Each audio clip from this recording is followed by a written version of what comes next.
My goodness, this has been quite the epic section, hasn't it? Listen, I hope you've enjoyed this.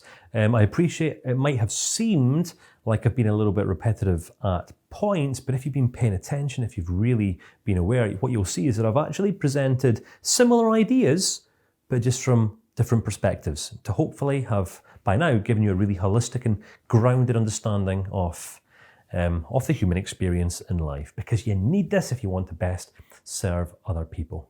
So to wrap this section of the course up, I just want to present you with a very, very light idea. 4 types of learning style. Now, we want to understand this as cognitive behavioral therapists. Why?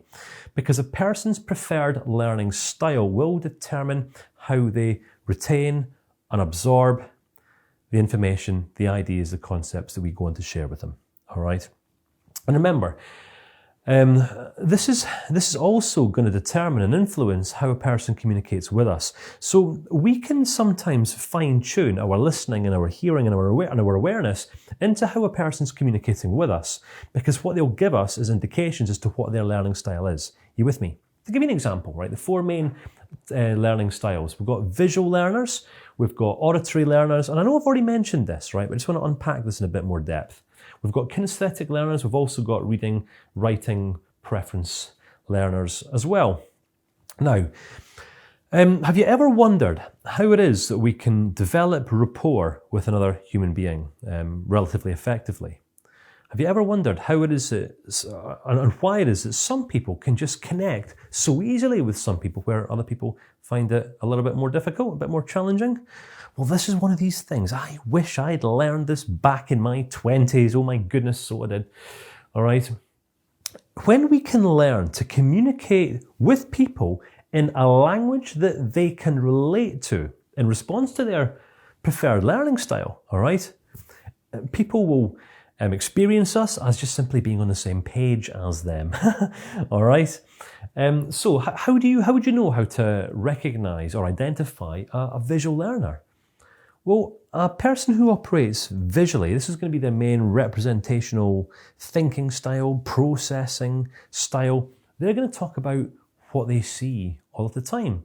All right. So if you noticed in that last demonstration, and after this video, go back and see. All right, you'll see exactly what I mean here.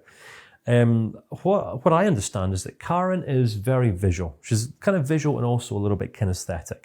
So Karen's feelings, what she feels, generally associated with what she's focusing on or what she looks at. So because I understand this, the way that I frame my questions are going to be responsive to her preferred learning style, right? So Karen, what do you see? And if you were to look at this from a different perspective, what then might you see?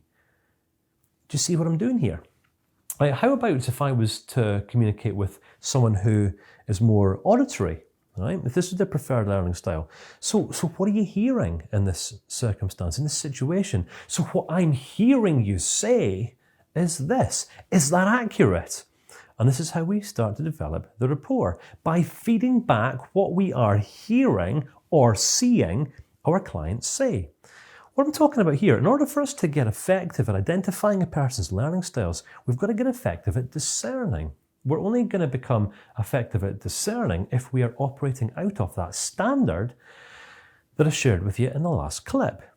When we are free from thought, free from agenda, we are available in our minds, we are completely aware of ourselves and also completely aware of this other person whilst paying attention. All we ever simply need to do as cognitive behavioral therapists is reflect back that which we're hearing or that which we're sensing or that which we're seeing, responsive to the preferred learning style that we're sensing our client is operating out of. Does this make sense?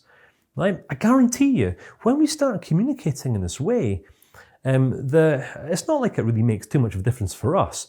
But from a client's perspective, or from someone who doesn't understand any of these cognitive processes that I've shared with you throughout this course so far, the way that they will experience you is just aware, like you're really there with them, like you're really present with them. They're going to feel like you're really connecting with them meaningfully. Right? Let's go back to the example shared about 4 videos ago with myself and Julian, my business partner. So me and Julian have 2 very different ways of looking at life. I think in big vision, big picture all the time. And Julian thinks in details. He's a detailed thinker. Structure, order. Now I still like order and structure, but mine's is always big scale. His is details. So I'm always, this is where we're going. And his angle is on how are we going to get there? All right, so I sometimes will never think like that. But because I understand Julian has a different learning style from me, over the years I've learned how to communicate with Julian. Why? So that it just makes the communications that we have easier. So that he knows that I'm there with him, I want to understand him. Why? To preserve the trust. Now, I share with you all of this for what purpose? Because in all of our relationships, all of the time, we are either going to be choosing to remain connected with a person or we're going to be choosing disconnect. Now, this happens on an unconscious level, and you might be thinking, my goodness, but how does that work? Well, here's the thing. It's not actually us who determines whether another person feels like we are connecting with them or disconnecting with them. All right? People will determine whether they feel like they're connecting with us through the way in which we communicate and interact with them. All right? If a person is visual by nature, right, they're a visual, they're a daydreamer, big picture thinker, and then you approach them giving them information and concepts and ideas and details and all the rest of it, they're going to feel like you're just singing off a completely different song sheet. And look what I'm doing here. I'm using all of these sayings, singing off a completely different song sheet. Well, that's going to resonate more with auditory thinkers. Big picture. Do you see what I'm saying? Are you hearing me here? Are you getting a feel for what I'm talking about?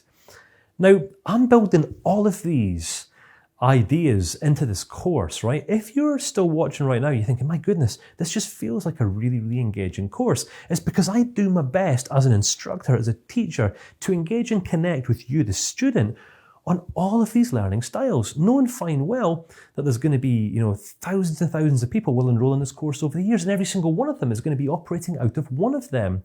So if I just operate out of my preferred learning style, which is generally visual, then I'm going to be saying what I see, and then unconsciously I'm going to be choosing disconnection with auditory learners, kinesthetic learners, and those who prefer reading, writing. So what have we done? We've built workbooks and resources into the course. Why?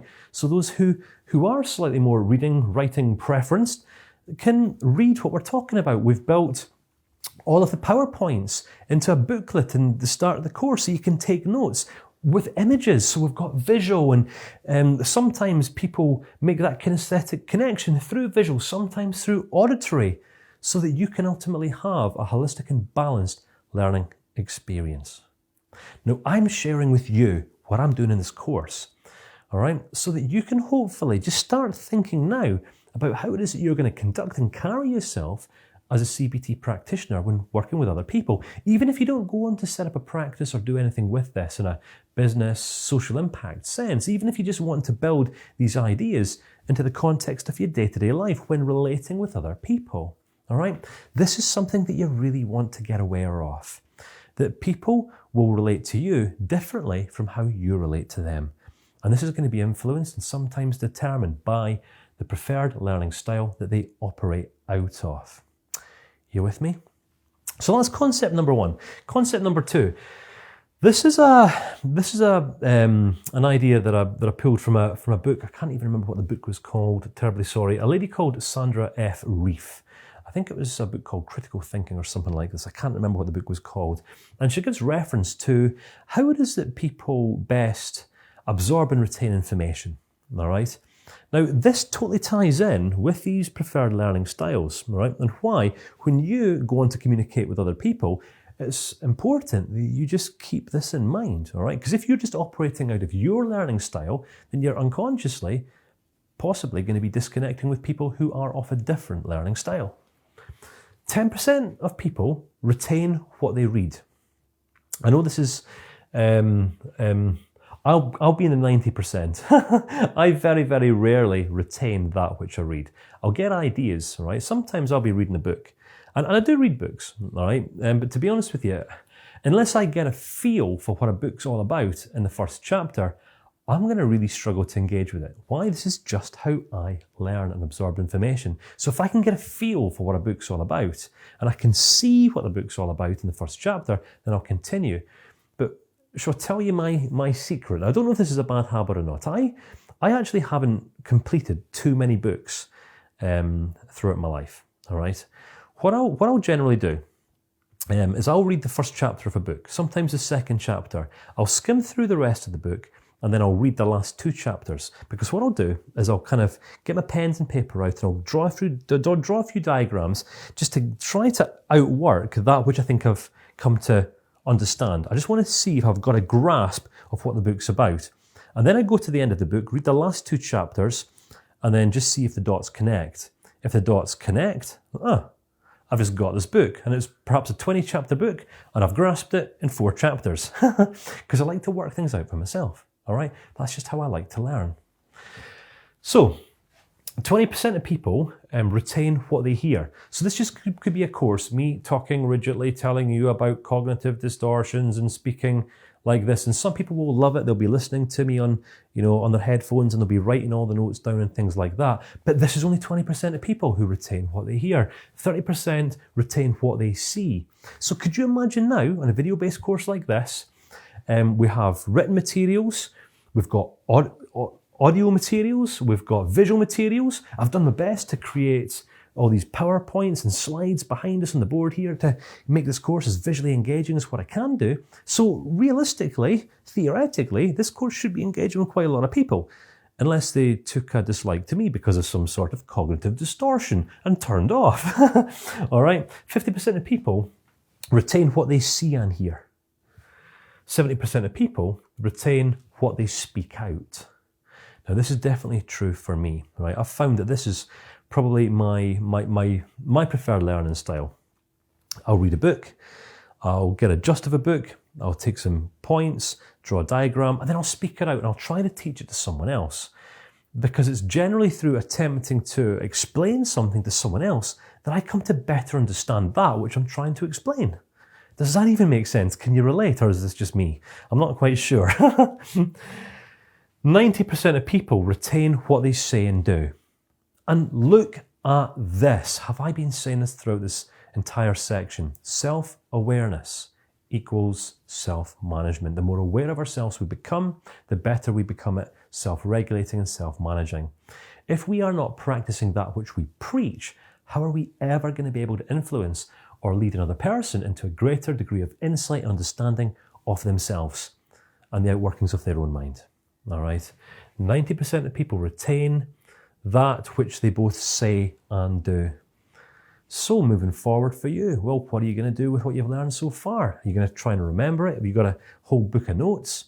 Well, apparently, the way that this stuff works is that if you actually start speaking it out or sharing it or get involved in discussions, or if you attend some workshops, or if you host some workshops, or if you start practicing the stuff, apparently you're going to become grounded in these things, because that's what's true for 90% of people. All right, and that's why we've developed an ecology, because if you want to, you can. Or the Practice Makes Permanent group. Go and connect with other like-minded people. Right? It doesn't have to cost you anything if you don't want to. So that's it. Even back in 334 BC, Aristotle said, every child possesses unique talents and skills. They all learn differently. In the 1900s, classifications for learning differences focused on the relationship between memory and visual oral teaching styles.